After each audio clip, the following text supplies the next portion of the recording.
Hey, welcome to Class Act Media. I'm Jack. I'm Elliot. And welcome back to Nothing Matters, the show where two white guys with beards talk about a weird movie they just watched because no one on the internet has done that. It's never happened. And Who's Red Letter Media? I've never heard of them. And today we went back to our roots for this one. Watched a funny talking animal film for kids, Monkey Up. And well, first of all, I think the very first thing we noticed I just picked the movie because it's called Monkey Up. Yeah. But the very first thing we noticed, as soon as the movie started, this is an Air Bud movie. Yes, Air Bud. Was it Air Bud Studios or Air Bud Productions? I think Air Bud, something like that. Yeah. But yeah, so the great people over at Air Bud have brought us yet another animal-related classic. Do you think this takes place in the ABCU? Indeed, definitely. The ABCU, yes. So, let's try to go over what Monkey Up. Just a quick plot summary of Monkey Up. Basically, there's this monkey named Monty who is a talking monkey, but no one seems to care that he's a talking monkey except for the fact that they do, because it's hard to explain. Because he's acting in these commercials for an energy drink called Monkey Up, hence the name of the film, Monkey Up. And they're saying like he's this huge commodity for them because he's a talking monkey. And at the same time, anytime he meets someone, it's not a big deal that he's a talking monkey. Like no one seems to care that he's a talking monkey. In this universe, he seems to be the only known talking monkey. And people just kind of treat it like, okay. It's not a big deal, except for the fact it's weird. It's hard to even it's weird. Monty, the world building is weak. Monty is a sentient being. He is a thinking, breathing. Well, I mean, everything's a breathing being. You know what I mean? But he's clearly able to express himself. He is sentient, and yet he's for all intents and purposes a human, but he doesn't have human rights. They refer to him multiple times as property. He is the property of Monkey Up. It's weird. Yeah, so basically this monkey, he works for Monkey Up, which is an energy drink company. Yes. And he makes commercials, but he wants to be a real actor because before his mom died, she took him from the zoo to Shakespeare in the Park. And that's real. And then he decides he doesn't want to do commercials anymore, so he goes to this Italian director, and he wants to be in his movie, which apparently stars a CGI monkey, or at least features one, and he says no. So then he hides in a toy store. Yeah, he just runs away from the commercial people. And then the dollhouse ends up in a kid's house.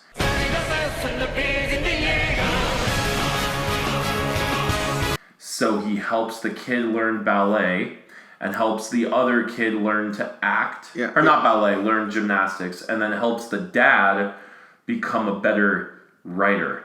And if you're wondering, wait, how are these things connected to the beginning? What is his motivation? They're not.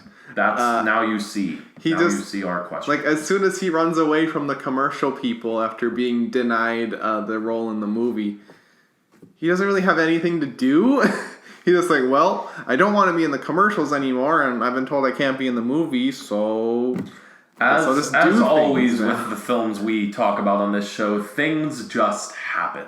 Yes. There's not really an explanation, a reason, any semblance of logic. Things occur.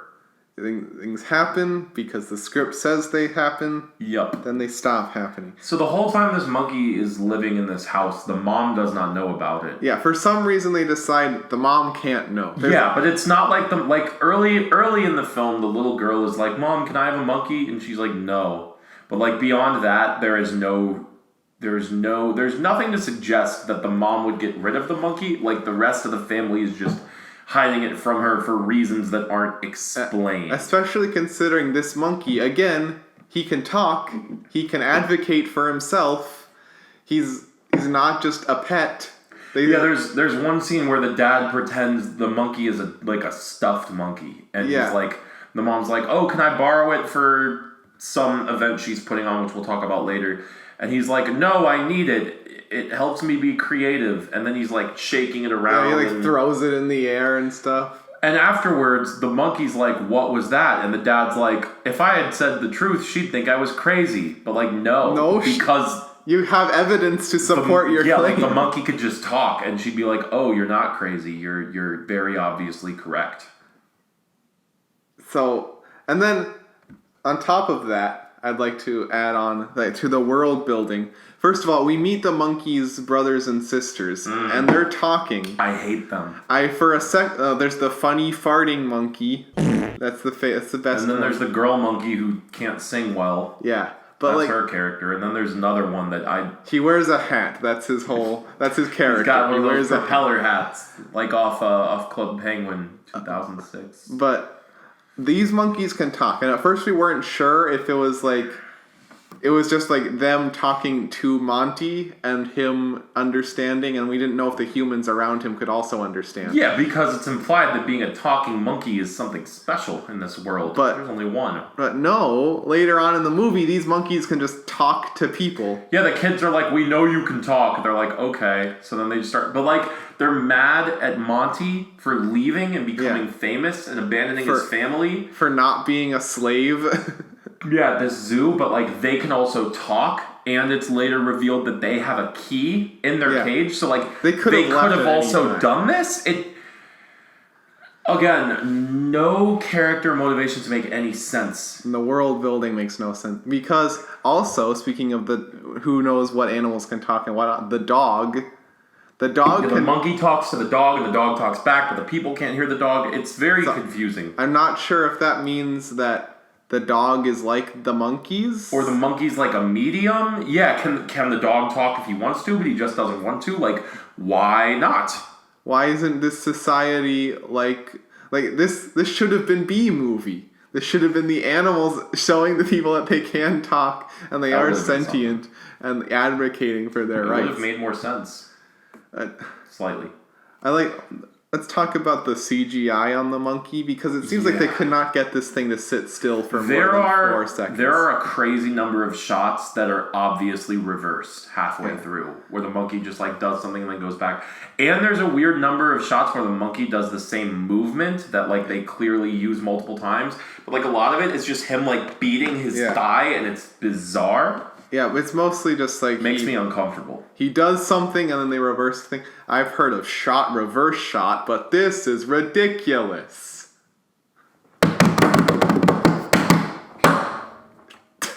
Yes. Speaking of great jokes... That's a good segue. There's the bad puns, there's selfie jokes, there's hashtag jokes. This came out in 2016, so it's trying to be hip and relevant. But then there's one that's used multiple times. Well, you're trying to make a monkey out of me. They showed a lot of restraint. Like, they didn't use that for at least like the obvious lines they did not use until the last probably 30 minutes. Yeah, the scriptwriter was just like, oh, fuck it, fine. Yeah, it's like he threw in the towel and he's like, all right, you know what? I've been good. This is my turn. Monkey pun, monkey pun, like, monkey pun. At the beginning of the script, he was like, no. I will not fall into the monkey movie trappings of making puns. And then by the end, he's exhausted. He's like, fine. This movie actually would have worked a lot better if they did what Millionaire Dog did and they didn't make the monkey talk, but they made it like... Well, did Millionaire Dog, like, was the dog, like, could it think normally? No. The dog, we never heard the dog's inner thoughts. We never... But it still became a million. All right, we shouldn't talk about... I could talk about that movie all day. We already talked about... God, I love that movie. Other weird things. Here's one. So the monkey is helping the dad with the script, right? Yeah. For his book or show. I think he was making a movie. But at the end they're like, oh, we bought the rights and we want you to write the script that makes it a movie.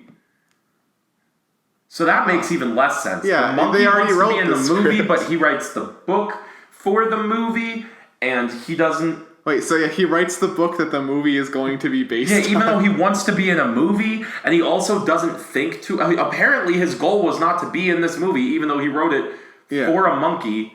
And he's just like, well, I just wrote what I know. Nothing makes sense. But anyway, even funnier is this monkey is writing the script, right? For the first several days or weeks, it's hard to tell because it's a montage, but several instances, the dad does not know about the monkey. Yeah. The dad, whose name is Jimbo. Legal name is Jimbo. Yeah. We thought at first he was like, "Aw, Jimbo" to himself, and we're like, okay, whatever.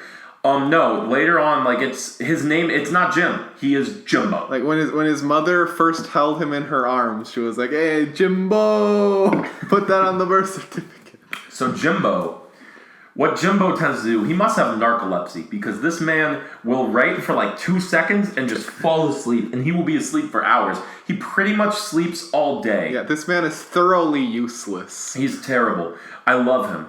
But the monkey writes for him.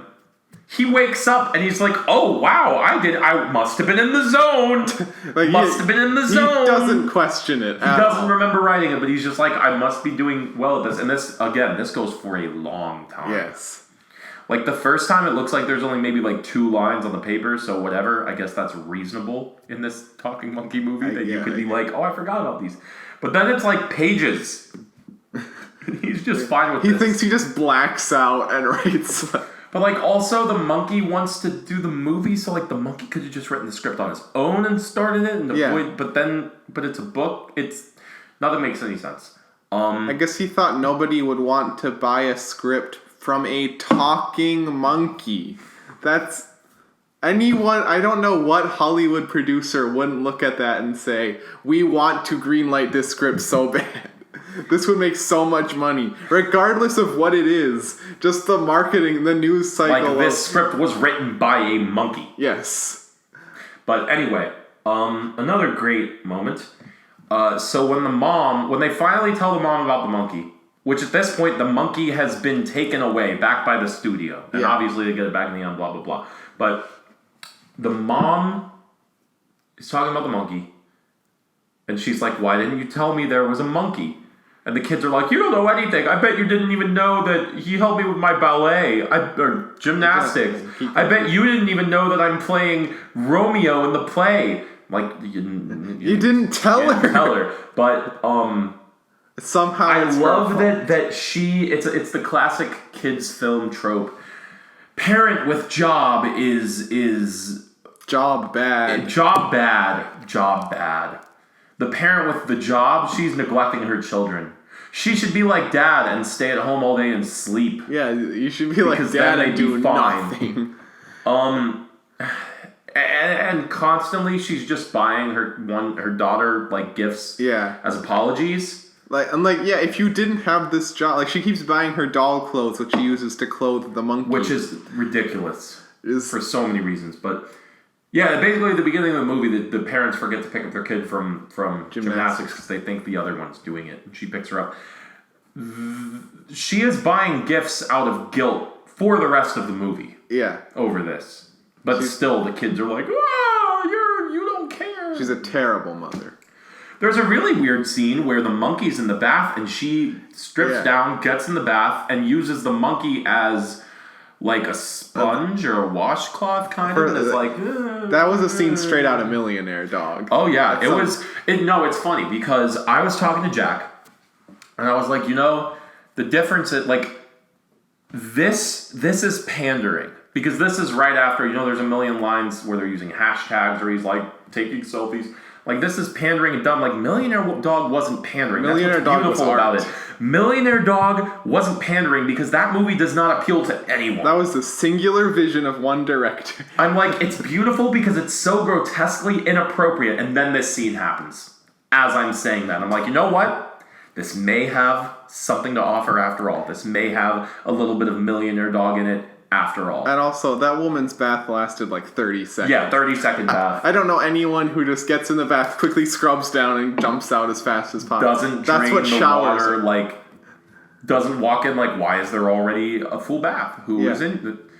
So she drew the bath. It seems dumb. And just sat questions. and just left for no reason. Like, there's other trivial things we could talk about. There's the fact that the boy kid, he has his girlfriend, his love interest. Talked about her? We didn't talk about, but basically, she's barely in the movie. Yeah, the boy has a love interest, and he wants to be in the play to impress her and like get to know her. Because she's Juliet. Yeah, he wants to be Romeo, so the monkey helps him. They do the classic bit where he feeds him lines, and they don't even do the gag where it's like, uh-oh, the monkey said something that he wasn't supposed to say, and then the kid repeats it. They don't even do that bit. Normal. Which, I applaud them. Yeah, I applaud them they for showed showing restraint, but like, why did they do that bit if they weren't going to do that classic gag? Because the monkey fixed the family. But then, so we think, oh, okay, because he is now Romeo in the play, the kid is now confident and can talk to the girl. No, this kid continues to be a useless waste of oxygen. He can't talk. He can't talk to her. Anything. And then we just never see her again. At one point, like she's with them at the big event where the monkey gets stolen back by the director of the commercials. Yeah. I hate that I'm saying these words. And then she's like Juliet in the play in a little montage, but there's never like closure with them. Like it's never did they get together? Like who knows? They never resolved that plot line. But what I was gonna say when I brought up the kid is probably in like 10 different scenes he's wearing big red Beats headphones, and I really want to think that Beats paid for that. I mean, this isn't like Airbud is an established brand, so it is very possible. true. It's Monkey Up is not just like some indie project.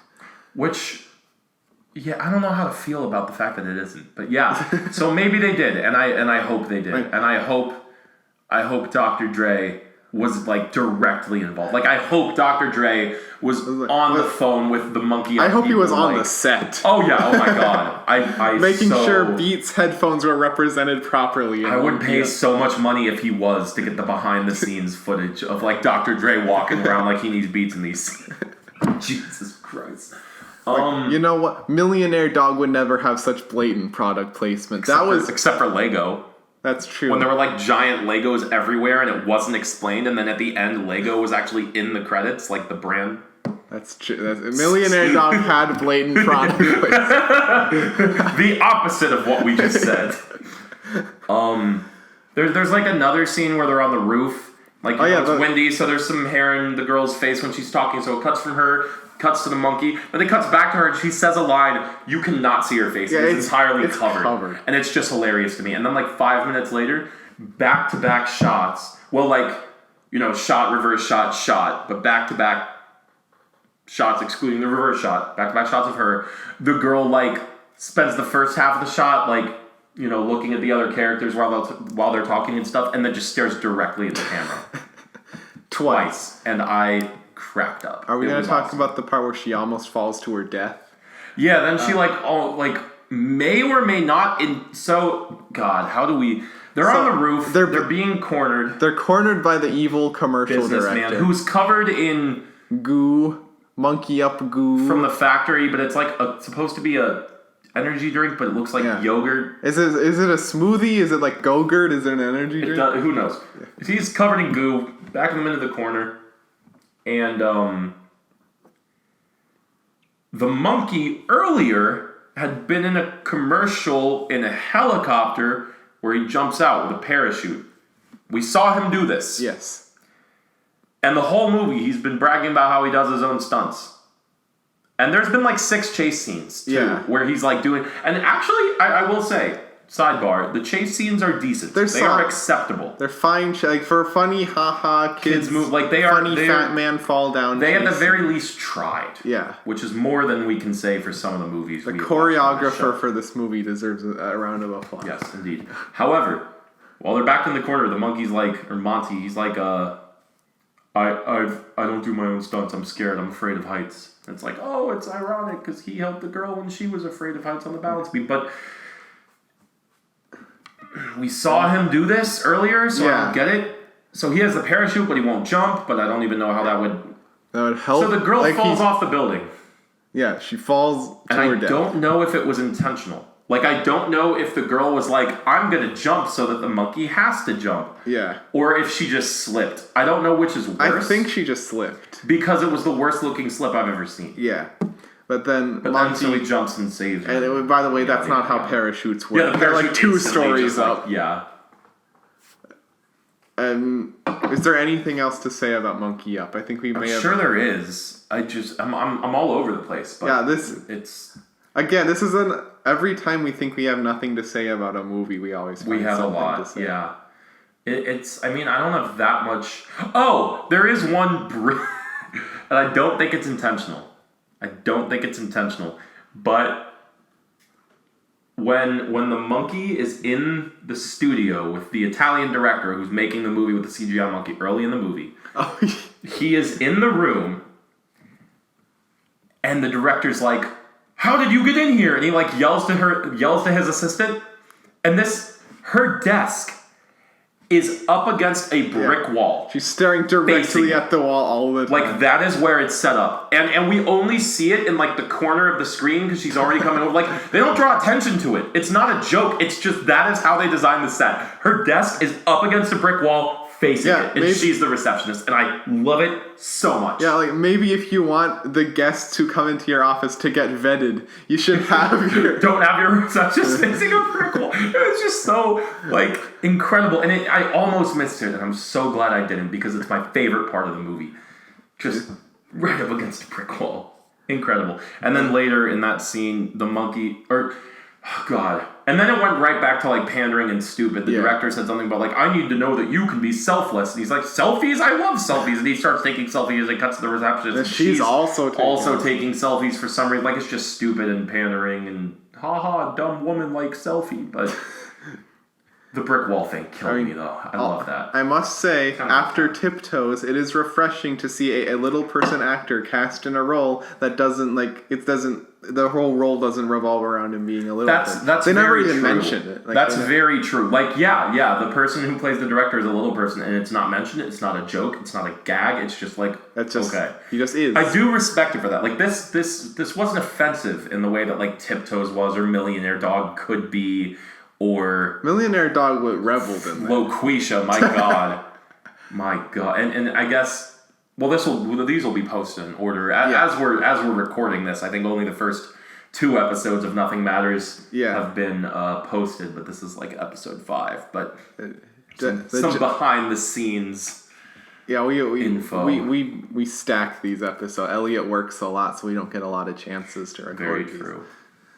I don't even remember what I was gonna say. Now I do. It's not offensive in that way. There are the unintentional lines like. For some reason, the monkey really hates black jelly beans, but he loves jelly beans, so, like, it's a recurring thing, but he'll, like, oh, the blacks are the worst. Like, just really poor choices of words. And it happens a couple times. So that's weird. But other than that, like, at the very least, I'm not call them licorice that this jelly movie beans. exists. Slightly, I am. But I don't like But not the way I am about Tiptoes. The fact that it's so inoffensive is kind of offensive. In and of itself. A little bit. Just because, it's so plain. It's certainly pandering, but it's distinct enough that it's still good for a laugh. If we're talking, we got... Yeah, like, Millionaire Dog is the gold standard. Funniest movies over here, like Funny Bad over here, and Boring Bad over here on Jack's head. Then, like, Millionaire Dog's Spider-Man over here, up against the wall. That was a terrible joke. They're better than the jokes in Monkey Up. Ha! Indeed. Millionaire Dog's here. I would say Loquisha's pretty close to Millionaire Dog. Horribly offensive, my God. It is so... It's a fascinating character It is so study. unaware of itself. Yeah. It's incredible. I would say, and obviously Tiptoes is over here. We said Justice League of America. I think we described it as it's the litmus test. It's like right in the middle. If it's more boring, we don't recommend watching it. It's not funny. It's just annoying, and you will fall asleep. But if it's funnier, then it's funny enough to justify sitting through a terrible movie because you'll crack up. I would put this... Yeah, Monkey Up's right on the edge there. Monkey Up it's funnier than Justice League of America. It passes the test. Yeah. I do recommend it as a so bad it's good movie. It's not going to have you, losing it, but there's enough little things that will just baffle you that I'd say it's worth checking out. It's on Netflix. Yeah, I agree. I mean, Netflix, it's so finicky. Who knows if it's going to be there for long. But very true. For now, it's on Netflix in North America. So we give exactly. We give Monkey Up. This, if we had a NordVPN sponsorship, that would be where I put it in. But for now, we give Monkey Up our recommendation, and I think that's about all we have to say about it. I agree. All right. This video was sponsored by Beats headphones. Video is sponsored by Orange Vanilla Coke. Mm-hmm. Yup. Almost as much camera time as Beats headphones in Monkey Up. All right. See you next time, guys. Adios. From the creators of Air Bud and Air Buddies, get ready for the fast and the furriest. A talking monkey has been living in my house? This monkey is going under.